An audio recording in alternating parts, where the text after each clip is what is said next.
Saudara sekalian, mari kita mengingat kembali ayat hafalan kita dari Filemon ayat yang ke-6. Dan aku berdoa agar persekutuanmu di dalam iman turut mengerjakan pengetahuan akan yang baik di antara kita untuk Kristus. Di dalam bagian ini sekali lagi kita mendapati bahwa Paulus mengingatkan untuk Filemon dan juga jemaat di dalam rumah tersebut, saudara, bahwa pengetahuan itu bukan hanya ada di dalam level kepala, namun pengetahuan itu akan menjadi experience, akan dialami.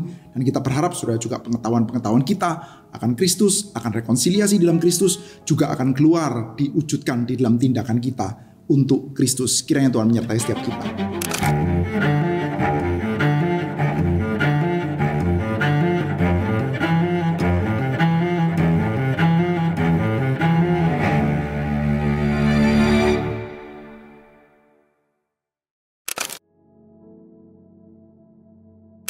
Shalom saudara sekalian, hari ini kita akan memasuki pembacaan Alkitab kita dari surat Roma. Sebelumnya mari kita bersama-sama berdoa meminta pertolongan Tuhan.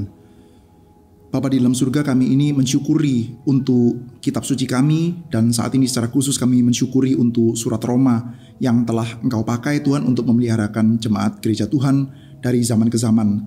Kami secara khusus bersyukur akan pengertian iman yang demikian jelas di dalam surat ini, yang akan memberikan pengaruh yang demikian besar bagi gereja Tuhan. Kami berdoa memohonkan kepadamu, kiranya Engkau pun memberikan kepada kami firman Tuhan sebagaimana mestinya kami itu harus menerimanya. Pimpinlah kami dan bawalah kami Tuhan di dalam kuasa firman-Mu itu. Terima kasih ya Tuhan, terpujilah nama-Mu. Dalam nama Tuhan kami Yesus Kristus, kami panjatkan segala syukur dan doa kami. Amin. Baik rekan-rekan sekalian, saya akan mencoba membacakan dari surat Roma bagi kita semua dari pasal yang pertama. Dari Paulus, hamba Kristus Yesus yang dipanggil menjadi rasul dan dikuduskan untuk memberitakan Injil Allah. Injil itu telah dijanjikannya sebelumnya dengan perantaraan nabi-nabinya dalam kitab-kitab suci, tentang anaknya yang menurut daging diperanakkan dari keturunan Daud, dan menurut roh kekudusan dinyatakan oleh kebangkitannya dari antara orang mati, bahwa ia adalah anak Allah yang berkuasa, Yesus Kristus Tuhan kita. Dengan perantaraannya kami menerima kasih karunia dan jabatan rasul untuk menuntun semua bangsa, supaya mereka percaya dan taat kepada namanya. Kamu juga termasuk di antara mereka, kamu yang telah dipanggil menjadi milik Kristus. Kepada kamu sekalian yang tinggal di Roma, yang dikasihi Allah, yang dipanggil dan dijadikan orang-orang kudus, kasih karunia menyertai kamu, dan damai sejahtera dari Allah Bapa kita, dan dari Tuhan Yesus Kristus. Pertama-tama, aku mengucap syukur kepada Allahku dan oleh Yesus Kristus atas kamu sekalian, sebab telah tersiar kabar tentang imanmu di seluruh dunia. Karena Allah yang kulayani dengan segenap hatiku dalam pemberitaan Injil anaknya adalah saksiku, bahwa dalam doaku aku selalu mengingat kamu. Aku berdoa, semoga dengan kehendak Allah aku akhirnya beroleh kesempatan untuk mengunjungi kamu. Sebab aku ingin melihat kamu untuk memberikan karunia rohani kepadamu, guna menguatkan kamu, yaitu supaya aku ada di antara kamu dan turut terhibur oleh iman kita bersama, baik oleh imanmu maupun oleh imanku. Saudara-saudara, aku mau supaya kamu mengetahui bahwa aku telah sering berniat untuk datang kepadamu, tetapi hingga kini aku selalu terharang, agar di tengah-tengahmu aku menemukan buah juga, seperti juga di tengah bangsa-bangsa bukan orang Yahudi yang lain. Aku berhutang baik kepada orang Yunani maupun kepada orang bukan Yunani, baik kepada orang terpelajar maupun kepada orang tidak terpelajar. Itulah sebabnya aku ingin untuk memberitakan Injil kepada kamu juga yang diam di Roma. Sebab aku mempunyai keyakinan yang kokoh dalam Injil, karena Injil adalah kekuatan Allah yang menyelamatkan setiap orang yang percaya, pertama-tama orang Yahudi tetapi juga orang Yunani.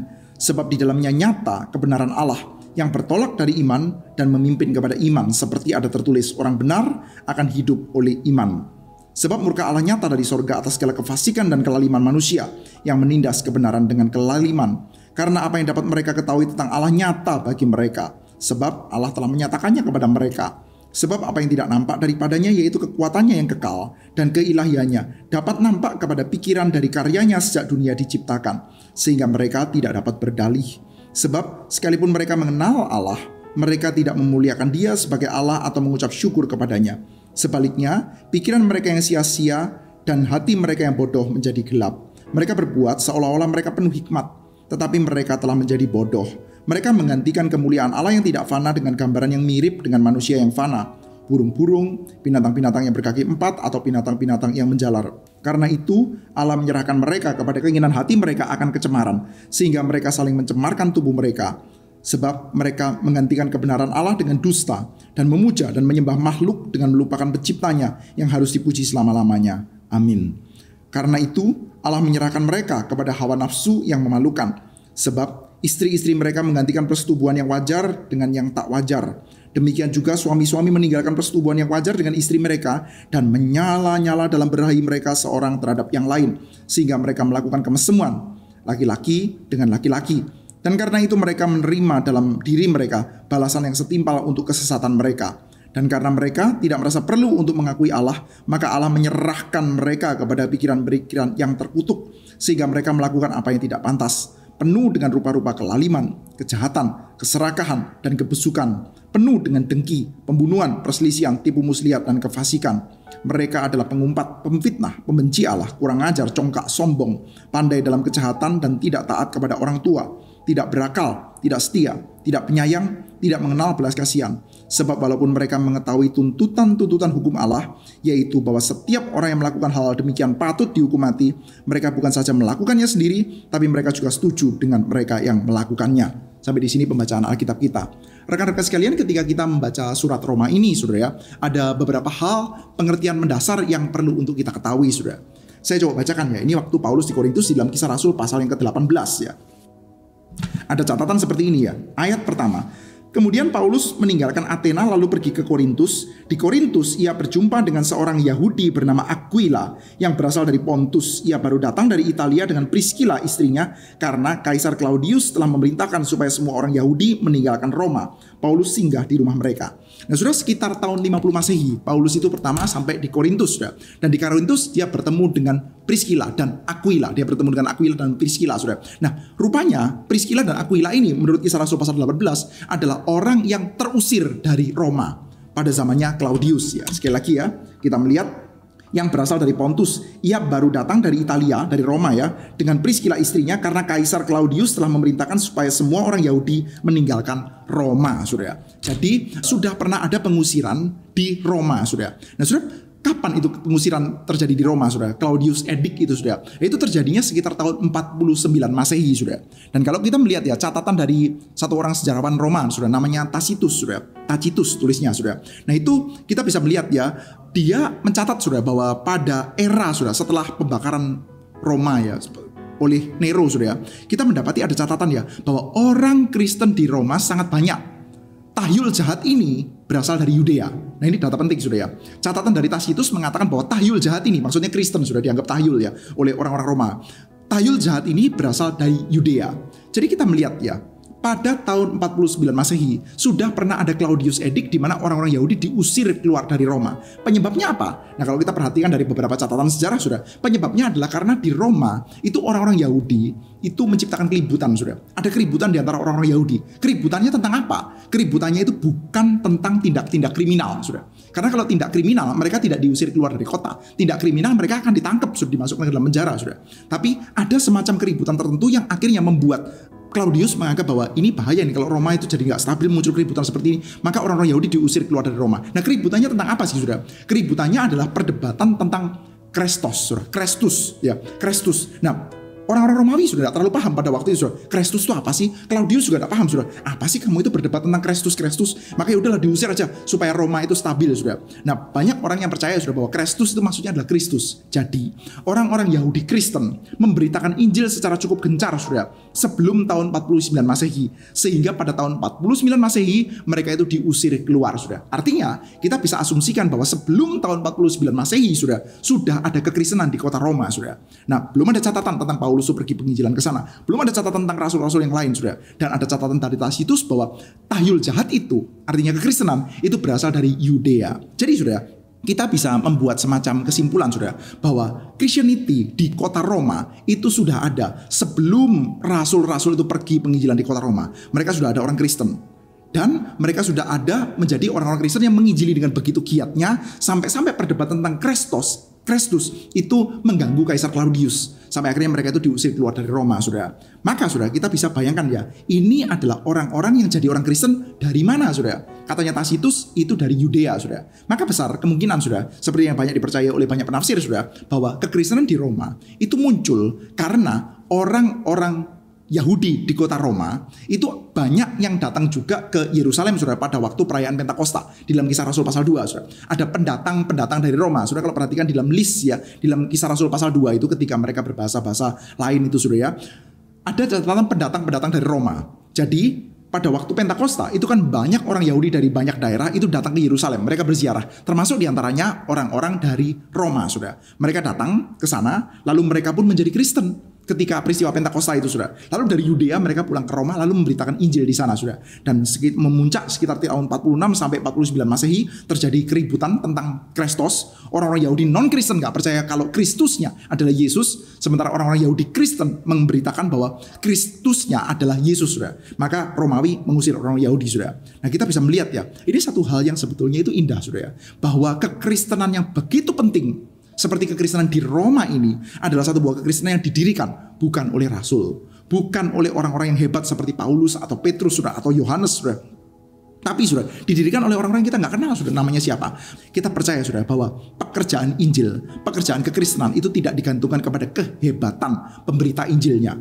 Apakah ada pemberita-pemberita Injil yang memang memberitakan Injil secara lebih efektif daripada yang lain? Ada, saudara. Kita tahu Paulus adalah salah satu pemberita Injil yang sangat efektif. Kita juga tahu Petrus adalah pemberita Injil yang sangat efektif. Tetapi, saudara, kita lebih percaya lagi bahwa pada dasarnya Injil itu bisa berkembang karena Roh Kudus sendiri yang bekerja, saudara. Kita melihat ya, di dalam surat ini pertama-tama, saudara, Paulus itu membangun kredensial tentang dirinya secara cukup panjang ya. Dia memperkenalkan dirinya secara cukup panjang.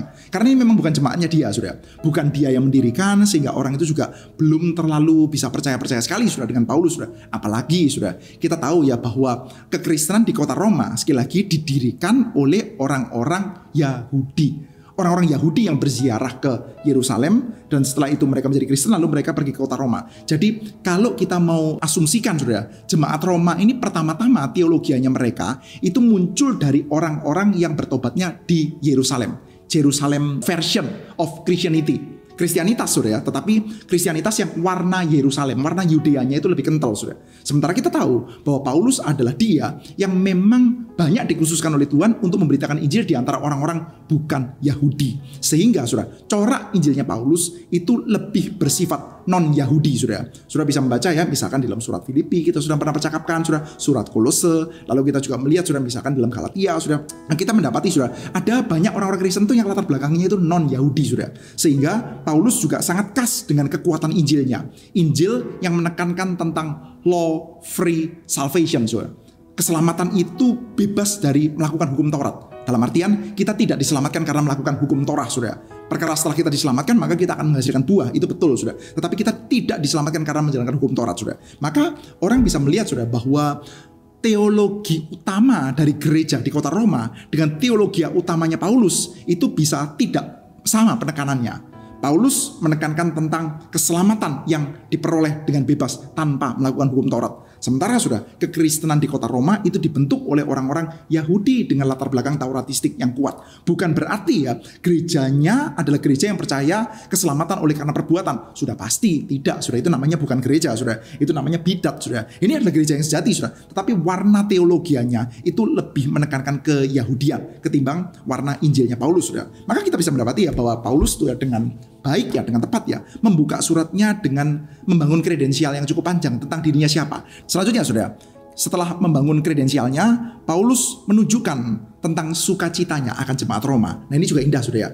Paulus itu bukan cuma bersukacita untuk jemaat-jemaat yang dia dirikan, saudara. Tetapi lebih-lebih lagi, saudara, kita bisa mendapati bahwa dia juga bersukacita ya, karena gereja Tuhan ternyata juga bisa berdiri dan menjadi gereja Tuhan yang sangat maju, sangat baik dan sangat berpengaruh meskipun lepas dari campur tangannya rasul secara langsung, saudara. Paulus, saudara, dia sadar akan signifikansi dirinya. Dia sadar bahwa dia adalah orang yang dipakai oleh Tuhan untuk memberitakan Injil, saudara. Tetapi dia mensyukuri, saudara, ketika ada jemaat seperti jemaat Roma ini berkembang, saudara. Padahal dia bukan jemaatnya Paulus, dan Paulus bukan sekedar bersyukur ya, dia mengatakan bahwa aku selalu mengucap syukur kepada Allah, gitu ya. Dia mengatakan, aku mengucap syukur kepada Allahku oleh Yesus Kristus atas kamu sekalian, sebab telah tersiar kabar, karena Allah yang kulayani dengan segenap hatiku dalam beritaan Injil anaknya adalah saksi bahwa dalam doaku aku selalu mengingat kamu. Dalam doaku aku selalu mengingat kamu, saudara. Jemaat yang tidak didirikan oleh Paulus itu, saudara. Selanjutnya, saudara, Paulus menyatakan ya bahwa dia itu ingin ya mengunjungi jemaat. Aku ingin melihat kamu untuk memberikan karunia rohani kepadamu, guna menguatkan kamu. yaitu supaya aku ada di antara kamu dan turut terhibur oleh iman kita bersama, baik oleh imanmu maupun oleh imanku. Paulus sudah, untuk jemaat yang bukan dia dirikan sendiri ini sudah, dia merasa, saya ingin juga memberitakan Injil di dalam tempatmu. Saya ingin juga membagikan berkat kepada kamu, sudah. Ada orang, sudah, yang kalau melayani di satu buah gereja, pikirannya dia cuma satu gereja itu aja. Yang baik-baik untuk gereja itu aja, sudah. Saya percaya, sudah, orang ditempatkan dalam satu buah tempat, dia mesti punya pertanggungjawaban yang utama untuk gereja lokalnya. Itu betul, sudah. Tetapi bukan berarti orang itu akhir lantas menjadi sempit hati. Yang dipikiri cuma gerejanya saja aja, sudah. Paulus enggak, sudah. Ketika dia ada di Korintus, dia juga memikirkan untuk jemaat Roma yang bukan dia dirikan. Saya juga ingin berbagi berkat untuk kamu. Tapi nggak cukup sampai di sana. Dia juga mengatakan dengan segala kerendahan hatian, kalau saya ke sana, saya pun juga ingin dihiburkan. Saya juga ingin dikuatkan oleh ketika saya melihat pekerjaan Tuhan di dalam dirimu. Saudara, orang seperti ini, sudah, saya pikir ya akan agak sulit untuk menjadi kering, sudah. Sulit untuk menjadi kering. Karena dia itu juga bisa dihiburkan melalui jemaat-jemaat yang tidak didirikan oleh Rasul loh, sudah ya. Selanjutnya, dia melanjutkan, saudara-saudara, aku mau supaya kamu mengetahui bahwa aku telah sering berniat untuk datang kepadamu. Tapi hingga kini selalu aku terhalang. Agar di tengahmu aku menemukan juga buah, seperti juga di tengah bangsa bukan Yahudi yang lain. Aku berhutang, baik kepada orang Yunani maupun kepada orang bukan Yunani, baik kepada orang terpelajar maupun kepada orang yang tidak pelajar. Itulah sebabnya aku ingin untuk memberitakan Injil kepada kamu juga yang diam di Roma. Saudara, mentalitasnya Paulus, saudara, untuk Injil adalah keberhutangan. Kita tahu, saudara, Paulus dalam surat Filipi juga memakai bahasa semacam kayak bahasa komersial seperti ini ya. Hai jemaat Filipi, kamu adalah satu-satunya jemaat yang mengadakan hitungan hutang piutang dengan aku. Maksudnya, mereka telah menerima Injil, lalu mereka merasa, saya berhutang loh. Gara-gara Injil yang dikasih sama Paulus ini, saya sekarang berhutang. Saya harus turut memberikan dukungan untuk Paulus. Maka dia memberikan bantuan-bantuan untuk Paulus, sudah, mereka jemaat Filipi ini, sudah. Jadi, di dalam mentalitasnya Paulus, sudah, ada semacam kayak sense tentang keberhutangan. Saya sudah diselamatkan oleh Tuhan, oleh karena itu saya berhutang. Dan saya berhutang kepada setiap orang. Apa urusannya, sudah, Paulus sama orang-orang barbarian? Maksudnya orang-orang non-Yunani. Apa urusannya Paulus dengan orang-orang Yunani? Apa urusannya Paulus dengan orang terpelajar dan orang tidak pelajar, sudah? Yang buat Paulus urusan, sudah. Karena apa? Karena dia berhutang. Injil sudah saya terima dan Tuhan dorong saya untuk memberitakan Injil kepada siapapun, sudah. Mentalitasnya adalah berhutang. Sudah, orang dewasa, kalau hutang itu nggak perlu ditagih-tagih, sudah. Ya enggak? Di antara kita pun, sudah, kita tahu, sudah, kalau kita itu berhutang, kita ketemu sama orang yang kita itu belum bayar, kadang-kadang kita bisa sungkan gitu, sudah. Meskipun orangnya kadang-kadang ya bisa mengerti ya, gak apa-apa, saya tahu keadaan kadang masih sulit dan lain sebagainya. Tetapi, sudah, bukan berarti kita yang berhutang itu lantas bisa taken for granted, kan? Mentalitas orang Kristen, sudah, ketika dia sudah menerima keselamatan dari Tuhan, menerima Injil, dia seperti kayak orang yang berhutang. Sepertinya gak ada urusannya loh dia dengan orang-orang barbarian, dengan orang-orang Yunani, dengan terpelajar atau tidak pelajar, sudah. Apa urusannya, sudah? Dia berurusan sama orang-orang Yahudi, itu betul, karena dia adalah orang Yahudi. Atau berurusan sama orang Farisi, dia dibesarkan dalam tradisi itu, mungkin, sudah. Tapi dia seperti kayak mengatakan bahwa kepada semua lapisan masyarakat, aku berhutang, karena hutang sejatinya adalah dari Allah yang sudah menyelamatkan, sudah. Lalu dia mengatakan, aku juga ingin pergi ke tempatmu untuk memberitakan Injil. Nah ini, sudah ya, itulah sebabnya aku ingin untuk memberitakan Injil kepada kamu juga yang diam di Roma. Aku juga ingin memberikan Injil kepada kamu juga yang diam di Roma. Ketika dia mengatakan saya punya keberhutangan Injil kepada siapapun, aku juga ingin pergi di antara kamu. Loh, kamu, jemaat Roma, ini kan adalah orang-orang yang sudah jadi Kristen, sudah jadi jemaat. Kenapa Paulus kok rindu untuk memberitakan Injil di sana, sudah? Nah justru, sudah, kita perlu merevisi pandangan kita tentang Injil, sudah. Injil itu bukan cuma diberitakan kepada orang-orang non-Kristen. Kadang-kadang, sudah, di dalam gereja GRII kan kita itu punya tradisi untuk melakukan KKR regional ya, STEMI lah, sudah ya, punya tradisi untuk melakukan KKR regional. KKR regional dilakukan kepada siapa, sudah? Terutama kepada orang-orang yang banyak diantaranya sudah beragama Kristen. Maka kita masuk ke dalam sekolah-sekolah dan orang-orang murid-murid yang sudah beragama Kristen, lalu kita injili ulang, sudah, dengan semacam kayak asumsi, sudah. Banyak diantara mereka yang belum Kristen sejati kok. Kalau belum Kristen sejati, mereka boleh dong menerima Injil. Artinya tetap ini adalah pemberitaan Injil dari orang non-Kristen sejati menjadi orang Kristen sejati. Itu yang diharapkan, sudah. Tetapi, sudah, penginjilan itu juga bisa dilakukan kepada orang Kristen sejati untuk menjadi orang Kristen yang semakin bertumbuh, yang semakin berbuah, sudah. Maka Paulus pun mengatakan kepada jemaat Roma yang adalah orang-orang Kristen sejati tersebut, sudah, yang dikatakan oleh Paulus, imanmu sudah terdengar di seluruh dunia. Paulus mengatakan, aku pun juga kepingin pergi ke sana untuk memberitakan Injil, sudah. Jadi, sudah, tindakan penginjilan itu tidak bisa disempitkan hanya dengan kita itu sharing Injil kepada orang-orang non-Kristen. Which itu adalah hal yang sangat perlu, saudara. Saya juga mendorong Anda setiap kali ada kesempatan, Anda di pasar, Anda di taksi, dimanapun saja, saudara. Setiap kali ada kesempatan, Anda silakan men-sharingkan Injil. Tetapi, saudara, jangan lupa untuk men-sharingkan Injil juga kepada orang-orang yang sudah Kristen sejati. Itu pun adalah tindakan pemberitaan Injil. Dan sekarang Paulus ingin pergi ke Roma, ingin pergi di antara jemaat untuk memberitakan Injil di antara jemaat Roma, saudara. Nah, kenapa sih, saudara ya? Paulus seperti kayak begitu ngototnya, saudara. Dia lanjutkan ya. Sebab aku mempunyai keyakinan yang kokoh dalam Injil, atau lebih tepatnya, sebab aku tidak malu akan Injil. Karena Injil adalah kekuatan Allah yang menyelamatkan setiap orang yang percaya. Pertama-tama orang Yahudi, tapi juga orang Yunani. Sebab di dalamnya nyata kebenaran Allah yang bertolak dari iman dan memimpin kepada iman. Seperti ada tertulis, orang benar akan hidup oleh iman. Nah, saudara, sekali lagi di dalam bahasa aslinya ini kata-katanya adalah aku tidak malu akan Injil. Saudara, kenapa kok tidak malu? Memangnya ada hal apa yang memalukan dari Injil sehingga Paulus harus mengatakan aku tidak malu? Well, saudara, kita tahu, saudara, bahwa dunia yang belum banyak disentuh oleh kekristenan itu punya konsep nilai yang sangat berbeda, saudara. Konsep nilai tentang keindahan, kebenaran, keadilan, virtue, saudara, itu berbeda jauh, saudara, dengan orang-orang Kristen, saudara. Kadang-kadang sudah bisa ada hal yang begitu indah itu dianggap memalukan. Sementara ada hal yang begitu buruk itu dianggap membanggakan, saudara. Ada orang-orang itu yang bisa bangga dengan menyatakan kekuatannya, saudara. Itu dimanapun saja, saudara. Dunia yang less Christian akan punya value yang sangat-sangat berbeda, saudara. Apalagi kita tahu, saudara, bahwa memang value utama di dalam Christianity itu nggak gampang diterima oleh orang dunia kita, saudara. Kita tahu, saudara, bahwa kemuliaan utama saudara dan saya itu apa, saudara? Salib Kristus. Kristus yang disalib itu adalah kemuliaan kita yang sejati, saudara. Nah, dunia kita mana bisa terima seperti itu, saudara. Maka banyak orang, saudara, yang sampai saat ini pun, saudara, kalau kita disebut sebagai orang benar, orang saleh, itu bisa malu, saudara.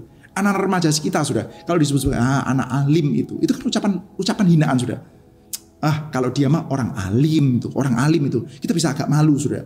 Kita bisa punya sedikit kebanggaan, saudara, kalau dia itu misalkan agak berani nakal sedikit lah, atau berani kurang ajar sedikit. Nah, itu baru bagus tuh, anti kemapanan. Kalau alim-alim itu, itu kurang bagus, saudara. Ini kan aneh sekali, saudara, ajaib, saudara. Orang itu bisa malu akan kebenaran, saudara. Tetapi saudara, dalam bagian ini Paulus mengatakan bahwa aku tidak malu akan Injil. Maka saya juga harap ya kita semua, saudara, ketika disebut sebagai orang alim, orang bener ya, yang artinya itu tidak sama dengan apapun takut, saudara. Tidak sama, saudara. Yang namanya orang alim, orang bener, orang yang percaya Injil itu bukan apapun takut, apapun malu-malu, saudara. Paulus mana bisa disebut sebagai orang yang apapun takut, apapun berani, saudara, dia. Bukan berani dalam berdosa ya. Ketika urusannya Injil dia beraninya luar biasa, saudara. Tapi dia tahu, saudara, bahwa value-nya dengan value dunia itu berbeda. Dunia akan menganggap kita memalukan. Tapi Paulus mengatakan aku tidak malu akan Injil. Saudara, kita ingat ya, jemaat Roma adalah jemaat yang menyadari pernah terjadi keributan di kota Roma karena urusan apa? Urusan Kristus. Bagi para pembesar Romawi, saudara, itu memalukan. Coba lihat tuh ya, bangsa yang urusannya agama terus tuh, debat masalah Kristus tuh ya, nggak beres-beres, mana bisa maju. Coba lihat orang Yahudi, nggak bisa maju. Maka diusirlah keluar dari Roma supaya Roma lebih stabil. Keluar dari orang-orang garis keras tuh ya, kepala sumbu pendek tuh yang ngomonginnya Kristus. Udah diusir aja, saudara. Memalukan itu. Tapi Paulus sekali lagi mengatakan bahwa aku tidak malu akan Injil. Injil adalah kuasa Allah, saudara. Lalu selanjutnya, saudara, ini ayat yang sangat terkenal ya. Di dalamnya nyata kebenaran Allah yang bertolak dari iman dan memimpin kepada iman, seperti ada tertulis orang benar akan hidup oleh iman. Nah, saudara, kata-kata orang benar akan hidup oleh iman ini sebetulnya adalah satu buah kutipan dari kitab Habakuk, saudara ya. Saya mengajak kita untuk bisa melihat sedikit, saudara, di dalam Habakuk ya.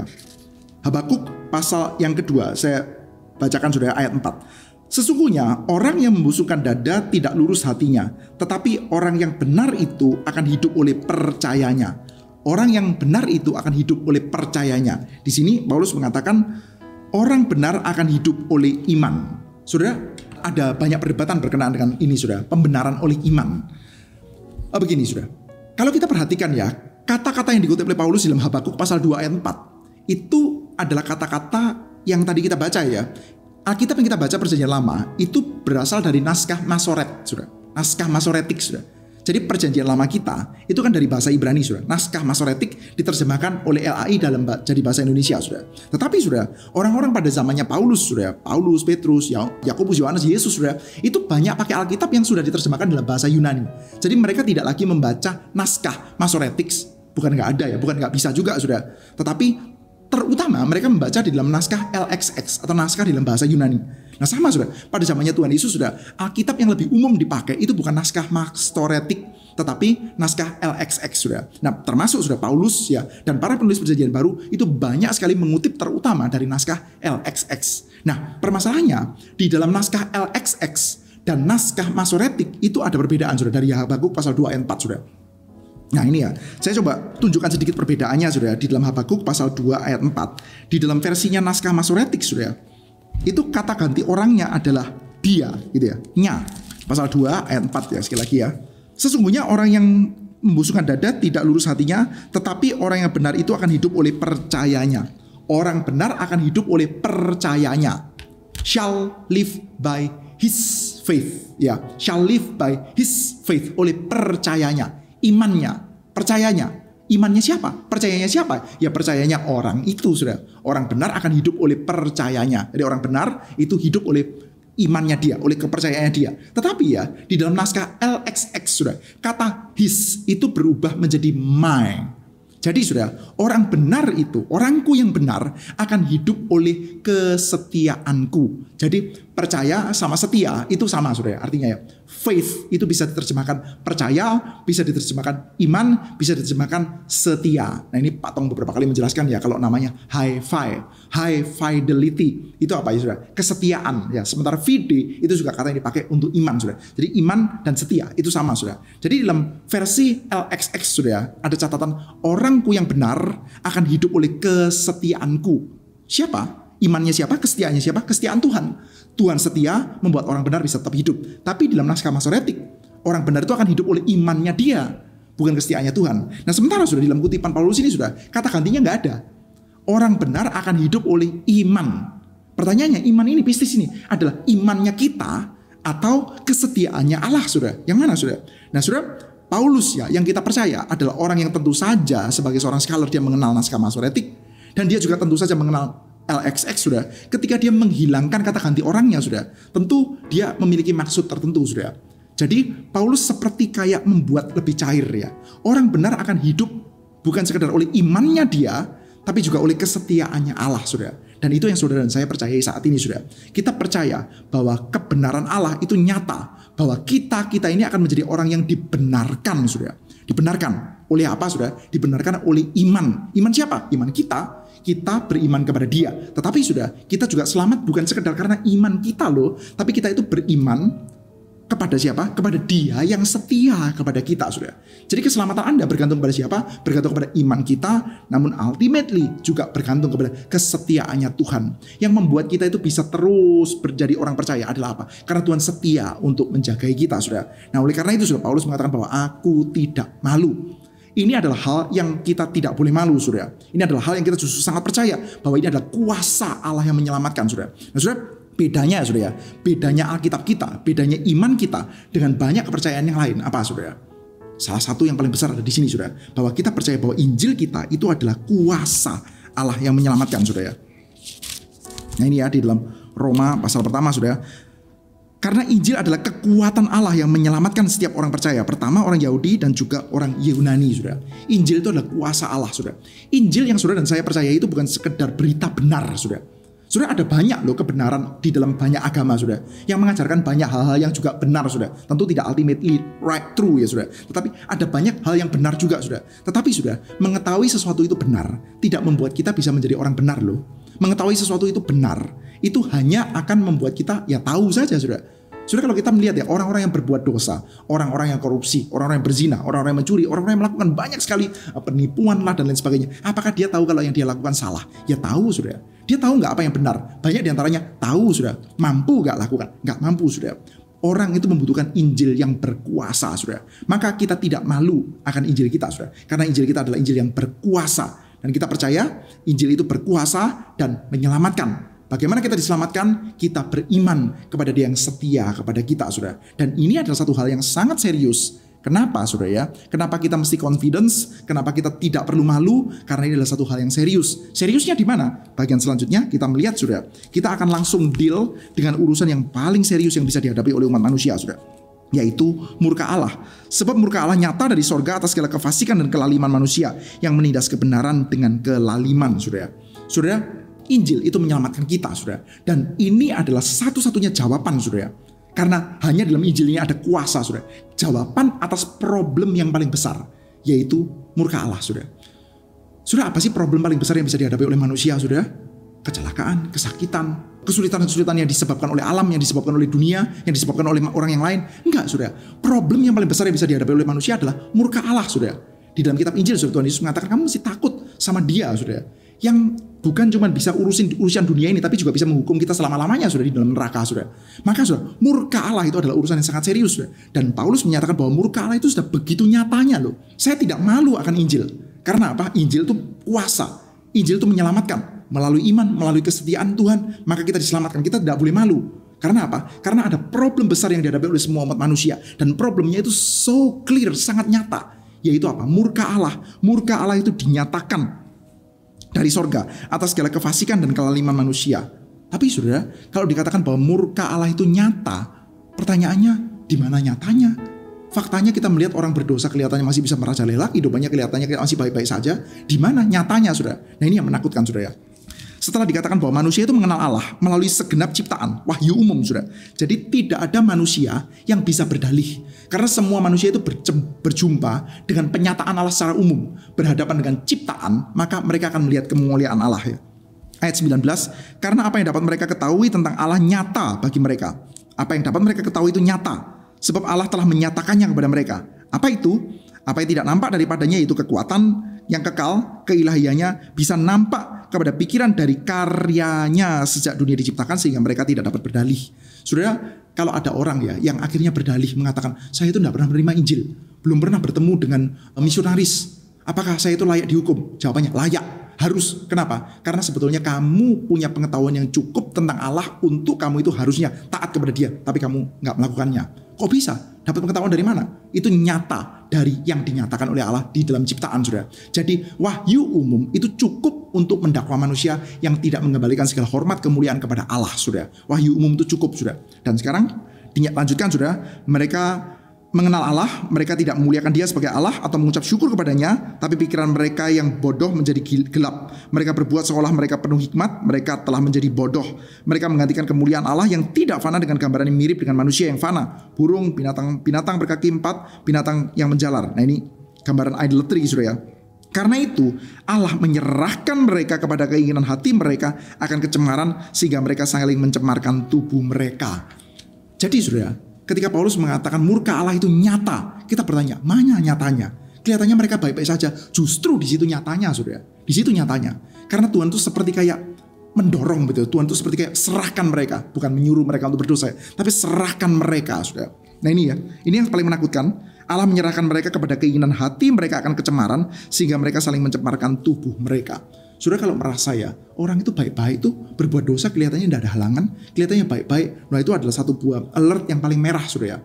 Maka kalau kita melihat, saudara, ada orang yang hidup di dalam dosa dan seperti kayak ya semuanya baik-baik saja, lalu nggak ada juga orang yang mencoba untuk menegur, semuanya hahi dan baik-baik saja di samping mereka. Wah, itu adalah tanda yang gawat, saudara. Itu yang dikatakan oleh Paulus, murka Allah nyata dari surga ketika Allah itu menyerahkan mereka kepada nafsunya, saudara. Lalu dilanjutkan, saudara, ada gambaran yang sangat jelas ya, ketika orang itu jatuh dalam dosa, maka mereka melakukan penyimpangan seksual. Secara khusus kita mendapatkan notes tentang homoseksualitas. Karena itu Allah menyerahkan mereka kepada hawa nafsu yang memalukan, sebab istri mereka menggantikan persetubuhan yang wajar dengan apa yang tak wajar. Demikian juga suami meninggalkan persetubuhan yang wajar dengan istri mereka dan menyala dalam berahi mereka seorang terhadap yang lain, sehingga mereka melakukan kemesuman laki-laki dengan laki-laki. Karena itu mereka menerima dalam diri mereka balasan yang setimpal untuk kesesatan mereka, dan mereka tidak merasa perlu untuk mengakui Allah. Maka Allah menyerahkan mereka kepada pikiran-pikiran mereka yang terkutuk, dan mereka melakukan apa yang tidak pantas, penuh dengan rupa-rupa kelaliman, kejahatan, keserakahan, dan seterusnya. Itu sudah kita melihat ya, mereka menggantikan persetubuhan yang wajar ya. Suami meninggalkan persetubuhan yang wajar dengan istri mereka dan menyala berahi laki-laki dengan laki-laki. Saudara, di dalam bagian ini ya kita mendapati, saudara, ada hal yang oleh Paulus ya disebutkan sebagai satu hal yang wajar. Satu hal yang wajar. Tetapi saudara, orang yang sudah diserahkan oleh Tuhan di dalam nafsunya, mereka akan makin lama makin tidak wajar. Dan ketidakwajaran itu sudah selain homoseksualitas, sudah, maka muncul sudah di dalam wujud yang beragam ini, sudah ya. yaitu rupa-rupa kelaliman, kejahatan, keserakahan, kebusukan, penuh dengan dengki, pembunuhan, perselisihan, tipu muslihat, kefasikan, mereka pengumpat, pemfitnah, pembenci Allah, kurang ajar.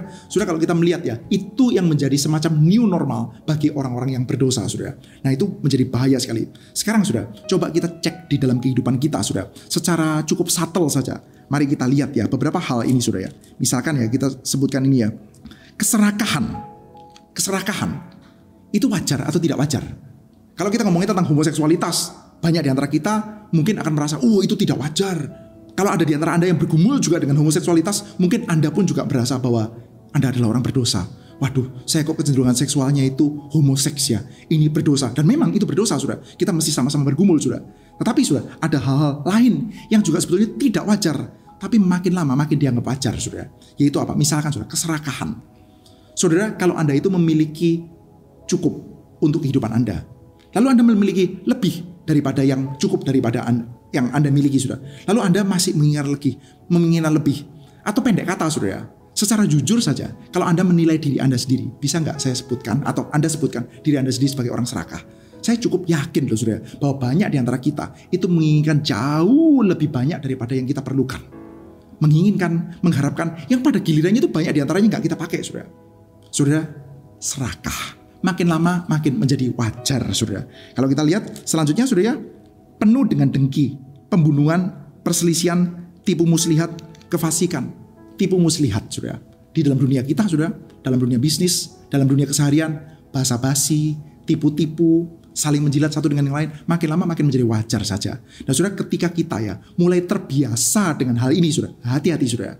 Itu seringkali adalah satu buah tanda di mana Tuhan itu mulai menyerahkan kita di dalam nafsu kita. Kalau case-nya adalah homoseksualitas, kita mungkin langsung bisa melihatnya itu dengan jelas, saudara. Nah, itu adalah gambaran yang dipakai oleh Paulus, saudara, untuk menunjukkan ketidaknormalan yang ekstrim, saudara. Yaitu apa? Yang wajar, itu persetubuhan suami istri. Lalu ada yang homoseks, nggak wajar, saudara. Tetapi saudara, hati-hati, ada hal lain ya. Kalau homoseksual bisa dipandang wajar oleh orang-orang yang berdosa. Hal-hal lain, dosa-dosa lain juga bisa dipandang wajar. Pertanyaannya, ada nggak dosa-dosa yang diantara saudara dan saya sudah mulai kita pandang wajar? Keserakahan, kedengkian, tipu muslihat, saudara. Lalu kita melihat ya beberapa hal yang lain ya. Congkak, sombong, pandai dalam kejahatan, tidak taat kepada orang tua. Congkak, sombong, saudara. Sombong. Misalkan saudara, merasa diri lebih baik daripada orang lain, merendahkan orang lain. Itu mulai wajar nggak sih di antara kita, saudara? Kalau iya, kita mesti hati-hati, saudara. Kita butuh Injil, saudara. Butuh Injil yang penuh dengan kuasa itu. Maka, saudara, kita akan berdoa, meminta kepada Tuhan, saudara. Pertolongan Tuhan yang besar, saudara. Pertama-tama kita minta, kiranya Injil Tuhan yang saudara dan saya sudah terima ini, saudara, boleh bekerja dengan kuasanya. Ingat ya, Paulus ingin memberitakan Injil di antara jemaat, saudara. Jadi saya mengajak kita untuk pokok doa pertama, mari kita bersama-sama berdoa, meminta Injil itu bekerja dengan penuh kuasa juga di antara kita. Lalu kedua, kita juga minta kepercayaan dari Tuhan sehingga kita itu tahu bahwa Injil itu bukan hal yang memalukan. Kita minta kepada Tuhan, berdoa supaya kita itu tidak malu akan Injil. Kita akan menghidupinya dan kita akan menyaksikannya dalam kehidupan kita dan secara verbal. Sekali lagi, dua pokok doa, saudara. Yang pertama, kita minta kuasa Injil bekerja di antara kita. Yang kedua, kita minta supaya kita itu tidak malu akan Injil. Kita hidupi dan kita beritakan. Oke, saudara sekalian, saya mengajak kita untuk menutup dengan satu buah ayat hafalan. Dua ayat dari satu bagian. Roma pasal 1 ayat 16 dan 17. Sebab aku mempunyai keyakinan yang kokoh dalam Injil, karena Injil adalah kekuatan Allah yang menyelamatkan setiap orang yang percaya. Pertama-tama orang Yahudi, tetapi juga orang Yunani. Sebab di dalamnya nyata kebenaran Allah yang bertolak dari iman dan memimpin kepada iman, seperti ada tertulis, orang benar akan hidup oleh iman. Terpujilah Tuhan. Sampai ketemu lagi. Terpujilah Tuhan.